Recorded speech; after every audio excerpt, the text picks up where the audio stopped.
ज्ञान हिंदी में आप सभी का स्वागत है। आज का वीडियो एक सच्ची घटना पर आधारित है जो भूत प्रेत जैसी बातों से जुड़ा है। आज की जनरेशन भूत प्रेत जैसी बातों पर विश्वास नहीं करती। विज्ञान और कानून भी ऐसे बातों पर विश्वास नहीं करता, क्योंकि भूत प्रेत जैसे बातों के कोई भी प्रमाण विज्ञान के पास नहीं है। विज्ञान मानता है कि इंसान के अंदर एक ऊर्जा होती है, लेकिन इसे भूत प्रेत जैसी बातों से जोड़ना गलत है।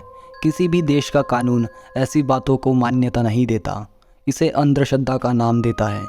फिर भी दुनिया के ज़्यादातर लोग बिना किसी अनुभव के ऐसे बातों पर विश्वास करते हैं, क्योंकि ज़्यादातर लोगों ने भूत जैसी चीज़ों को फिल्मों में देखा है जहां उन्हें डरावना दिखाया जाता है।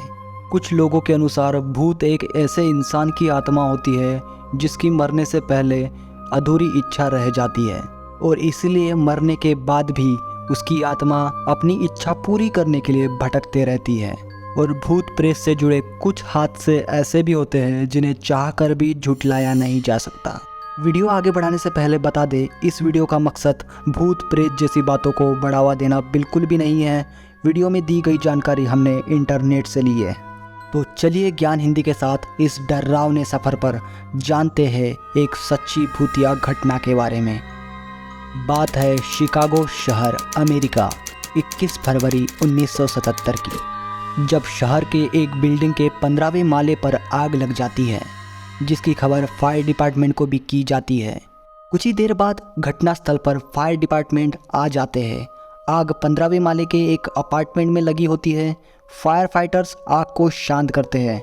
जब फायर फाइटर्स अपार्टमेंट की जांच करते हैं, तब उन्हें एक कारपेट लिपटा हुआ दिखाई देता है जहां से धुआं निकल रहा था। और जब उस कारपेट को खोला गया तो वह दृश्य दिल दहला देने वाला था।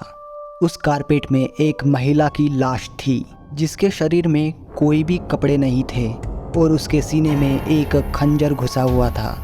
पुलिस को यह मामला रेप और हत्या का लग रहा था, और अपार्टमेंट की थोड़ी जांच करने के बाद उन्हें एक नोट मिला जिस पर लिखा था get theatre tickets for AS. लेकिन यह एएस कौन था, पुलिस को कुछ पता नहीं लग पा रहा था। और जिस महिला की हत्या हुई थी उसका नाम था टेरेसिटा बासा, जो फिलीपींस की रहने वाली थी। जब वह 31 साल की थी तो उसने अपने ज़िंदगी में कुछ नया करने की सोची और वह अमेरिका आ गई, जहां उसने म्यूज़िक के स्टडीज़ के लिए एक यूनिवर्सिटी में एडमिशन लिया और अपना खर्चा चलाने के लिए उसने एक मेडिकल कोर्स किया, जिसके बाद उसे शिकागो के एक हॉस्पिटल में रेस्पिरेटरी थेरेपिस्ट की नौकरी मिल गई। सब कुछ अच्छा चल रहा था जब तक टेरेसिटा के साथ वह भयानक हादसा न हुआ। टेरेसिटा के पोस्टमार्टम रिपोर्ट से यह पता लग रहा था कि टेरेसिटा को गला घोंटकर मारा गया है और उसका रेप नहीं हुआ है। पुलिस ऑफिसर्स को इस केस में बहुत दिक्कत आ रही थी, क्योंकि टेरेसिटा जैसी एक साधारण और शर्मीली लड़की जिसकी किसी के साथ कोई दुश्मनी नहीं थी, आखिर उसकी हत्या कौन कर सकता है। और घर में आग लगने के कारण कोई भी सबूत नहीं मिल रहा था। अब पुलिस ने यह अनुमान लगाया कि यह मामला लूटपाट और हत्या का है, लेकिन सवाल फिर भी वही था कि आखिर यह हत्यारा कौन है। बहुत प्रयास करने के बाद भी पुलिस को इस केस पर कोई सबूत नहीं मिलने के कारण अब यह मामला ठंडा पड़ने लगा था। अब सबको लगने लगा कि यह केस ऐसे ही अनसुलझा रह जाएगा। लेकिन लगभग 6 महीने बाद इन्वेस्टिगेशन ऑफिसर जॉयस टेचुला को डॉक्टर जॉस चाउ का फ़ोन आया, जिसमें डॉक्टर चाउ ने ऑफिसर जॉय से कहा कि मुझे आपसे टेरेसिटा के मर्डर केस के बारे में कुछ ज़रूरी बात करनी है। जिसके बाद ऑफिसर जॉय ने डॉक्टर चाउ के साथ एक मीटिंग रखी, जहां डॉक्टर चाउ ने अपनी परेशानी बताते हुए कहा कि मेरी वाइफ राइमी चाउ उसी हॉस्पिटल में काम करती है जहां टेरेसिटा किया करती थी। राइमी और टेरेसिटा एक दूसरे को अच्छी तरह से जानते थे, और टेरेसिटा की मृत्यु के बाद जब एक दिन राइमी नाइट शिफ्ट में थी तो वह एक नर्स रूम में सो रही थी, और जब उसकी अचानक से आँख खुली तो उसने अपने सामने टेरेसिटा को देखा, जो राइमी को ही देख रही थी। जिसके बाद रैमी वहाँ से भाग गई और यह बात डॉक्टर चाउ को भी बताई, लेकिन डॉक्टर चाउ ने इस बात को नज़रअंदाज कर दिया।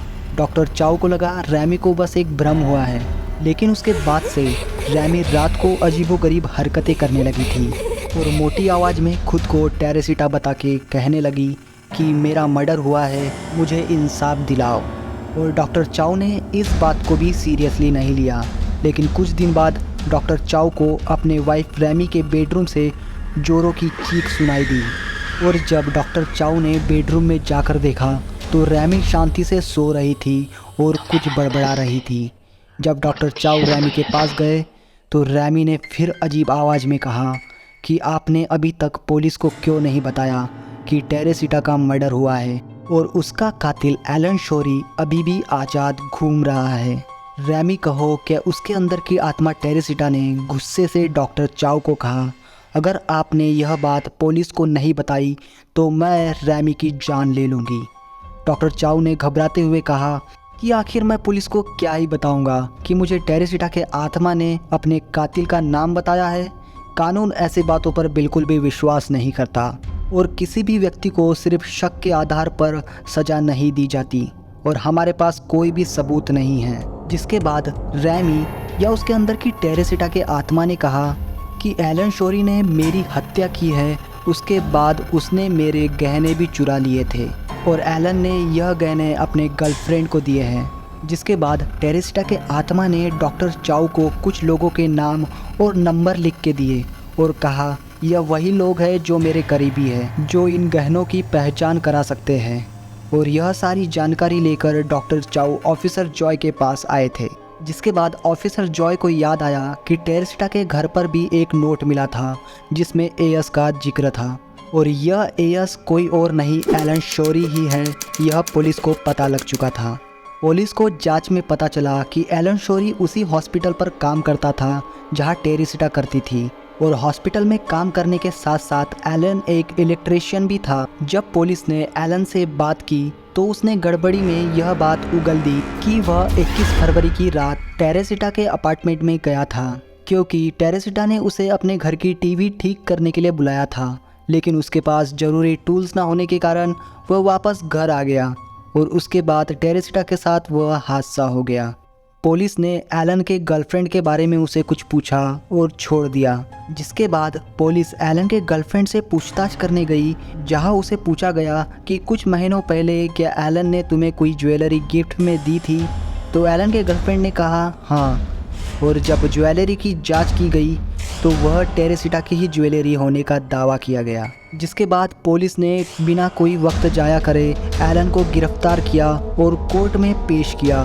लेकिन कोर्ट में एलन के वकील ने कहा कि यह ज्वेलरी बेशक टेरेसिटा की है जो एलन ने चुराई है, लेकिन एलन ने टेरेसिटा की हत्या नहीं की।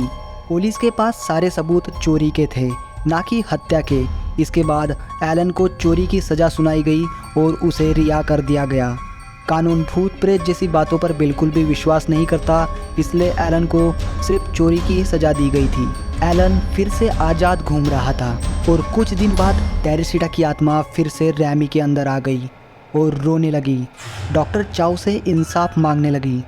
डॉक्टर चाउ ने टेरेसिटा की आत्मा से माफ़ी मांगते हुए कहा कि हमारे पास कोई भी सबूत नहीं है जो एलन को दोषी ठहरा सके। जिसके बाद टेरेसिटा की आत्मा ने रैमी के शरीर को छोड़ दिया और उसके बाद टेरेसिटा की आत्मा का अनुभव केस से जुड़े सभी लोगों को होने लगा था। जिसके बाद पुलिस ने एलन को फिर से कोर्ट में पेश किया और फिर से एलन के वकील ने वही बात उठाई और कोर्ट एलन को फिर से रिहा करने ही वाला था। उससे पहले एलन ने अचानक अपना गुनाह कबूल कर दिया और बताया कि मैंने ही टेरेसिटा की हत्या की है। जब एलन टेरेसिटा के घर टीवी सुधारने गया था तब एलन ने टेरेसिटा के गहने देख लिए थे और जब टेरेसिटा दूसरे कमरे में गई तो एलन ने चुपके से टेरेसिटा की अलमारी खोली और गहने चुराने की कोशिश करने लगा। लेकिन अचानक वहाँ टेरेसिटा आ गई और शोर मचाती उससे पहले ही एलन ने उसका गला दबा दिया, जिस वजह से टेरेसिटा की मौत हो गई। जिसके बाद एलन घबरा गया और डर के मारे इस केस को गुमराह करने के लिए रेप एंड मर्डर का एंगल देने के लिए टेरेसिटा के कपड़े उतार दिए और उसे कारपेट पे रखकर आग लगा दी। कोर्ट ने एलन का बयान सुनकर उसे दोषी पाया और सज़ा सुनाई और ऐसे टेरेसिटा को उसका इंसाफ मिल गया। लेकिन सवाल यह उठता है कि टेरेसिटा की आत्मा ने क्या सच में रैमी के शरीर में घुसकर डॉक्टर चाउ को अपने कातिल की जानकारी दी थी? आपको क्या लगता है? जो भी हो, लेकिन कानून इस बात को नहीं मानता और यह एक अविश्वसनीय विषय है। क्या आप भूत प्रेत जैसी बातों पर विश्वास करते हैं? हमें कमेंट में ज़रूर बताएं। और वीडियो अच्छा लगे तो लाइक और सब्सक्राइब जरूर करें, ताकि जब भी हम आपके लिए अगला वीडियो बनाएं तो हमें मोटिवेशन मिलती रहे। धन्यवाद।